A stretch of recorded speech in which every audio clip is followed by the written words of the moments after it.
खेलों का कोई इस्तेमाल नहीं है। हमारे कारोबार व नौकरी और नई इम्तिहान का कोई फायदा है। Every game teach you discipline and obedience, and these qualities stand you in good stead in every walk of life. हर खेल हमें नज़्म ज़ब्त और इताअत सिखाती है और यही खुसूसियात आपको जिंदगी में अहम मकाम देती है।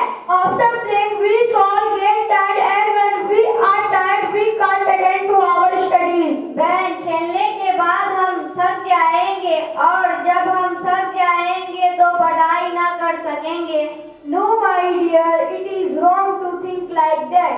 Games make you healthy physically as well as mentally. Body has a healthy mind. Without health spirit, you can't fight the battle of life.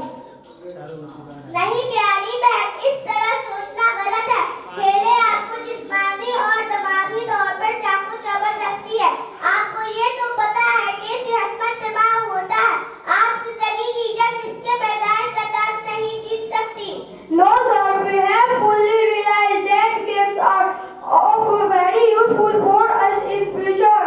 All of us will take part in games. अब बहन हमें अच्छी तरह जान गई है कि खेलें हमारे लिए मुफीद है। आइंदा हम सब खेलों में हिस्सा लेंगे। Assalamualaikum warahmatullahi wabarakatuh. अस्सलामुअलैकुम वरहमतुल्लाहि वबरकातुहू। Waalaikum assalam warahmatullahi wabarakatuh. वालेकुम